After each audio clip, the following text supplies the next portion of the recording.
one reason that the positive thinker gets positive results is he is not afraid of a problem. As a matter of fact, he finds problems exciting.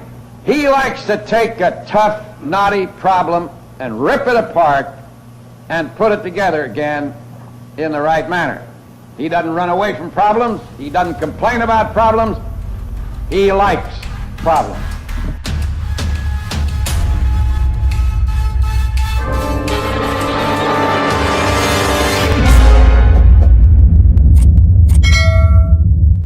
The average person thinks that life would be simply wonderful if we had fewer problems, or easier problems, or better still, no problems whatsoever.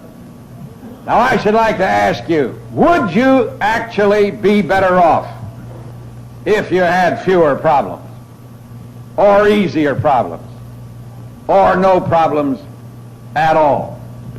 Let me answer that question by telling you of an incident.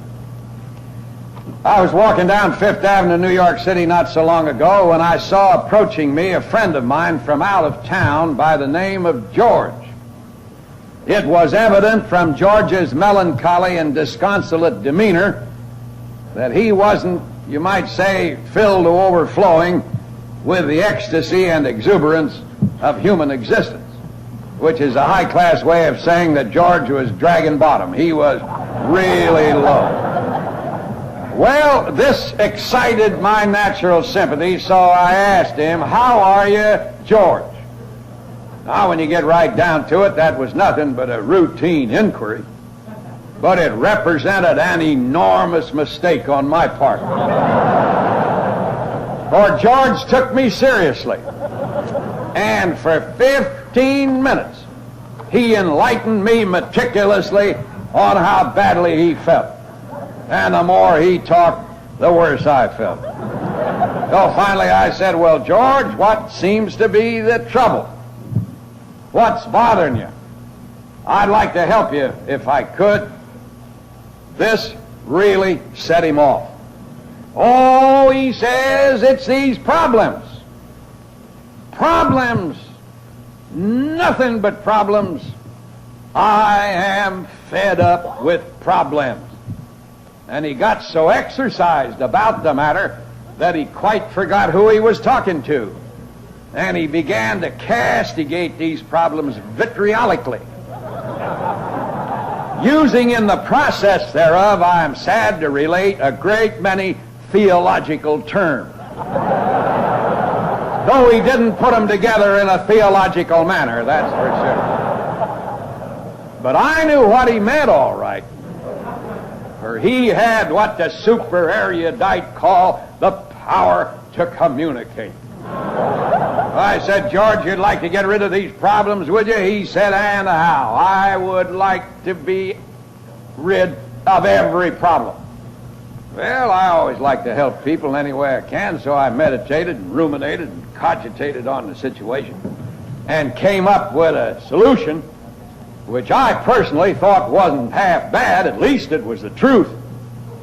I said, "George, the other day I was up in the northern part of New York City, in the Bronx, on professional business, if I may thus characterize it, and I was in an area up there where the head man told me that by actual count there were 150,000 people, and not a single one of them had a problem."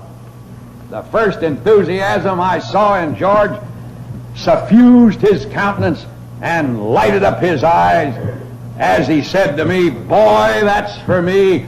Lead me to this place." I said, "Okay, you asked for it. It's Woodlawn Cemetery in the Bronx." And this is a fact. Nobody in Woodlawn has a problem. For them, life's fitful fever is over. They rest from their labors. They couldn't care less what you and I will see on television tonight or read in tomorrow morning's newspaper. They have no problems at all, large or small, but they are dead. It therefore follows, I believe, in logical sequence, that problems constitute a sign of life.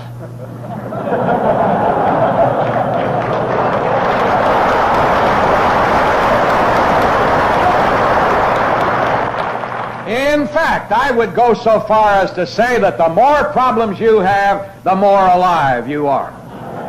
The man who has, let's say, 10 good old tough man-sized problems is twice as alive as the poor, miserable, apathetic character who only has 5 problems. And if you here tonight have no problems at all, I warn you, you are in great jeopardy. You're on the way out and you don't know it. What you better do, the minute this meeting is over, don't fool around. Head for home. And go to your room and shut the door and get down on your knees by the bed and pray to the Lord and say to the Lord, Lord, please, what's the matter? Don't you trust me anymore? Give me some problem. One sometimes wonders what's come over this great country. We are the descendants of a once great breed of men who had problems, and they had them aplenty. But did they whine and whimper and crawl through life on their hands and knees, piteously complaining because of their problems? Not on your life. They were philosophers. They were thinkers. And they understood the construction of the universe. And they knew that at the center of this world in which we live is this phenomenon known as a problem. And furthermore, they weren't afraid of problems. They stood up to them because they knew that every problem contains its own solution. The world is full of problems. For what reason? Why do we have so many problems? Why do you have so many problems? There's one answer to that.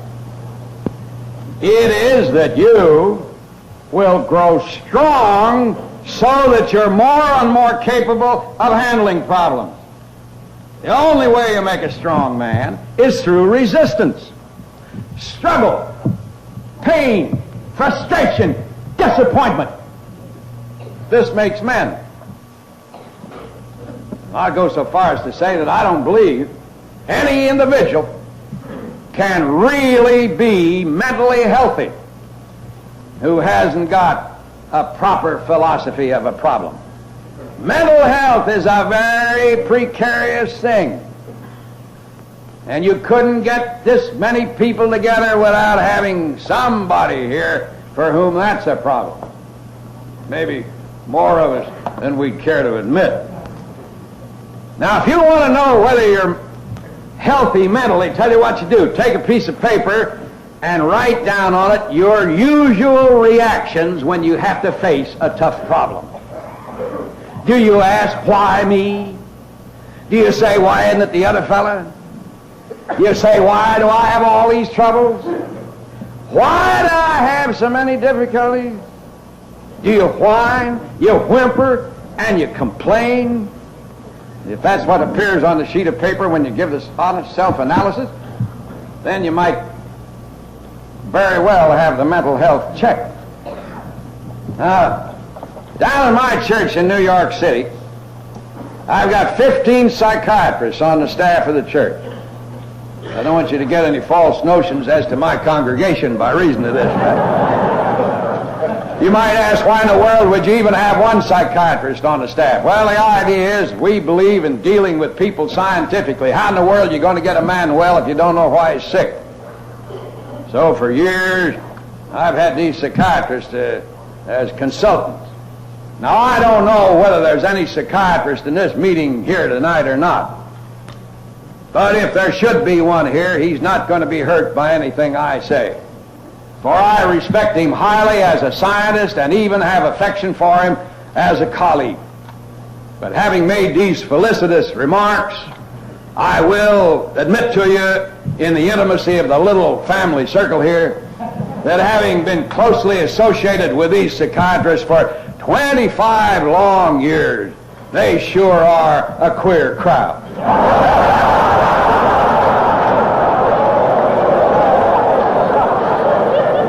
But if any one of them had the floor in my stead, he might with equal authenticity make a not dissimilar comment on my profession, that's for sure. There, for example, is the problem of worry, which lots of people have. The seriousness of worry is indicated by the meaning of the word itself. The English word worry is derived from an old Anglo-Saxon word wyrgan, W-Y-R-G-A-N, which meant literally to strangle or to choke. If I were to come out in the audience and grab you around the neck and press as hard as I could, cutting off your air supply, I would be doing to you dramatically what you do to yourself if over a long period of time you're a victim of worry. You are strangling your creative powers. And then we have fear, which is worry in depth, and which is described by a brilliant New England psychiatrist as the most disintegrating enemy of human personality. We have anxiety problems. And another psychiatrist appraises anxiety as the great modern plague. Now, the positive thinker is an individual who's gotten himself healthy-minded. And he knows that he'll always be dealing with problems, so he undertakes to do them in a very efficient and effective manner. So that's it. The first element in the reason for a positive thinker getting positive results is his attitude toward a problem.